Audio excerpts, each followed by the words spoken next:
Thank you for coming, everyone. My name is Jacob Helmbolt. I'm the City of Richmond's Pedestrian Bicycle and Trails Coordinator. We're here today to spotlight the important pedestrian safety work that the Department of Public Works has been initiating over the last couple of years in support of Vision Zero, the notion that no fatalities or serious injuries on our city streets are acceptable. These projects work in tandem with recent changes to the Code of Virginia that enhance protections for pedestrians as well. And there are two guest speakers with us today that highlight the collaborative efforts that make these projects more impactful. Louise Lockett-Gordon will be speaking in a moment. She's chair of the Safe and Healthy Streets Commission and is director of Bike Walk RVA. And the Honorable LeVar M. Stoney, mayor of the City of Richmond. We've been hard at work with our partners, including Bike Walk RVA, to build better transportation infrastructure that better serves everyone, regardless of the mode of travel that they use around the city. And we're also working closely with the Virginia Department of Transportation, the Federal Highway Administration. We've secured nearly $16 million in dedicated safety funding since 2017, with more than half of that going towards pedestrian safety initiatives. With that, we've striped high visibility crosswalks at over 450 intersections. We've done revised signal timings at over 400 signalized intersections, which basically allow people of all ages and abilities the time to safely cross the street, while also better managing the speed on those corridors. And today we're highlighting the installation of 55 in-roadway stop for pedestrian signs that complement the recent changes to the Code of Virginia. We're also complementing that with enhancements to 150 other intersections with crosswalks, signage, corner clearance markings, all intended to, again, enhance pedestrian safety throughout the city. And separately, last year we've opened up more than 20 miles of streets to bicyclists with dedicated bike infrastructure. And on those corridors, that's also implemented enhanced safety for pedestrians by reducing the distance people need to cross, reducing their exposure to vehicles, and also better managing speed on those streets. Over the next year, you're going to see additional enhancements coming, but it's important to note that changing the infrastructure is not enough alone. And with that, we have to change our safety culture, which is highlighted by the very conspicuous signage that's being installed. And it also is supported by our collaborative efforts with people like Bike Walk RVA, John Loveville, Louise Lockett-Gordon. And so with that, I'd like to turn it over to Louise to talk about their engagement efforts.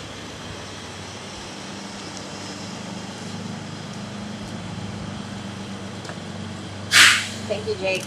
And good morning, everybody. Well, if it wasn't clear before 2020, it's certainly undeniable now that safe and comfortable pedestrian pathways are a vital part of our transportation options, our physical fitness, and our mental well-being. Unfortunately, it's also clear that nationally, our pedestrian fatalities have increased to numbers greater than we've seen in over 30 years. And in the Richmond region, pedestrian fatalities have risen to 39% in 2020. These aren't just numbers, these are people. These are family members, these are neighbors, people who should be with us, and unfortunately they aren't today. The good news, though, is that we can change this. We do have the power to do that. And Sports Backers, through our Bike Walk RVA program, has been a committed partner in advocating for bikeable, walkable streets and trails throughout our Richmond region. We, along with other organizations like Drive Smart Virginia and the Virginia Trails Alliance and wide community support, have worked to advocate for increased funding, for more sidewalks, more bike lanes, and more trails like the Fall Line Trail. We've advocated to pass in Richmond and now Virginia law to prohibit handling a mobile device while driving, because we need all eyes on the street. We've worked to advocate for passing Virginia law that allows jurisdictions like Richmond to create calm street speeds around schools, residences, and businesses. And we've worked to ensure policy is clear that in Virginia, we do indeed stop for pedestrians. So we are incredibly excited to be continuing to work along the city of Richmond in its continued effort and commitment to to uplift its Vision Zero action plan, a multi-pronged strategy to ensure that we reduce traffic fatalities to the only acceptable number, 0. And we will continue to work with folks like the Safe and Healthy Streets Commission, the Safe Routes to Schools program, and the Vision Zero Task Force to ensure that everybody in our community is aware of these new law changes and these practices. So with that, before I turn it over to the speaker of the day, I just want to encourage everyone that we can all do our part in making sure that Richmond can be the most active and bikeable, walkable, friendly place it can be. So I'd like to introduce our next speaker, somebody who needs no introduction really, the 80th mayor of the city of Richmond, Mr. LeVar Stone.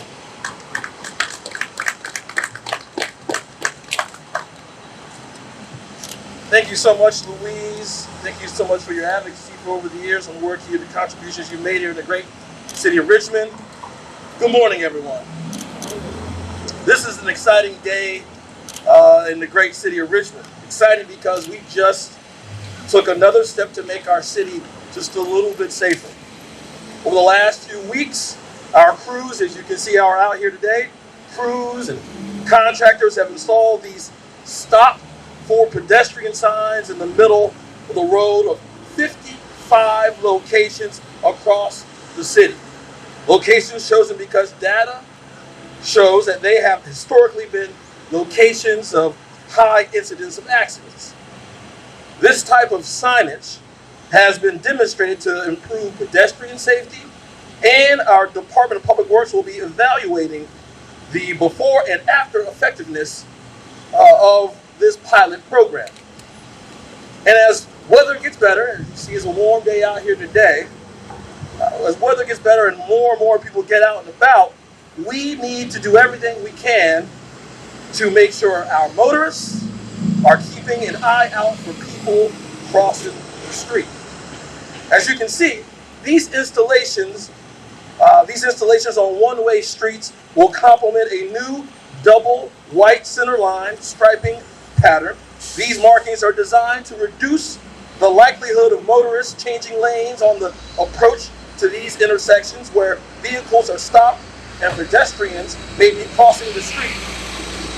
There are also visual reminders to raise awareness of pedestrian safety, and a reminder of the new law that requires motorists to stop for pedestrians in all crosswalks on streets with a posted speed limit of 35 miles per hour or below. Other recent changes in the law increase the penalties for drivers who injure people who walk or bike on our city streets. Now this is law. This is the law. But what we are really aiming for is a cultural shift.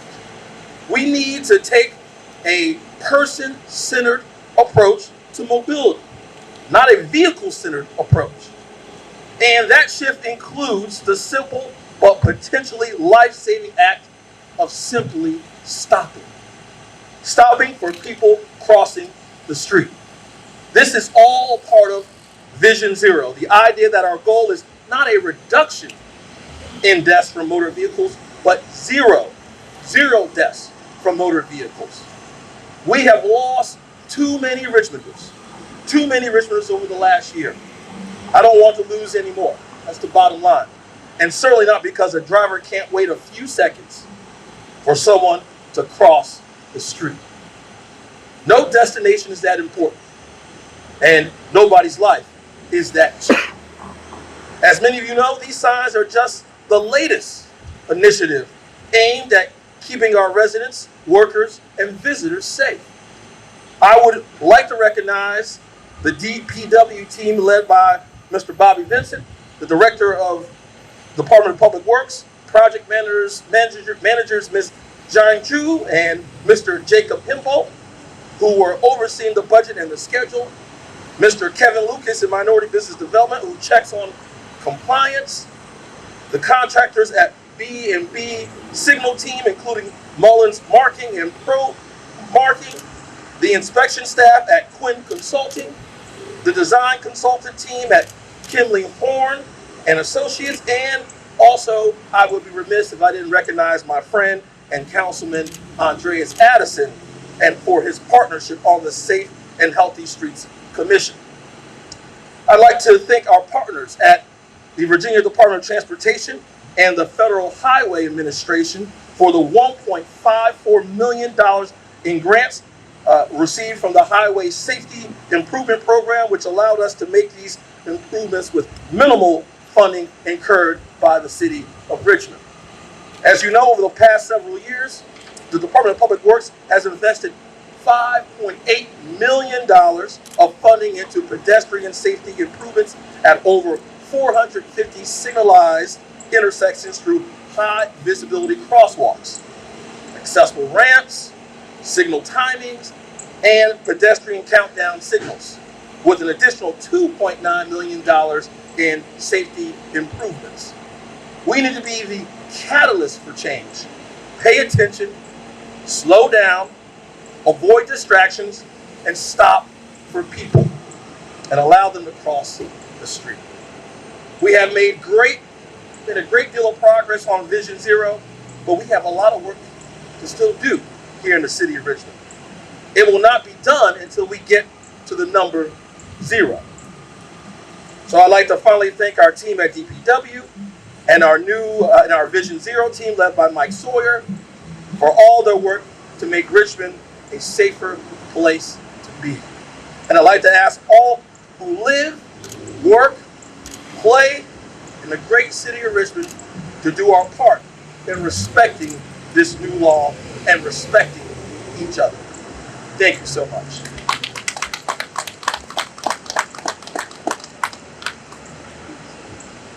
Mr. Mayor, thank you for your continued support and leadership as we advance our Vision Zero initiatives. As you noted, it takes a really large team to deliver successfully on all these initiatives, and perhaps most importantly, highlighting the point that we all have a role, whether we're a citizen, whether we're working on these and touching these projects directly, we all have a part to play.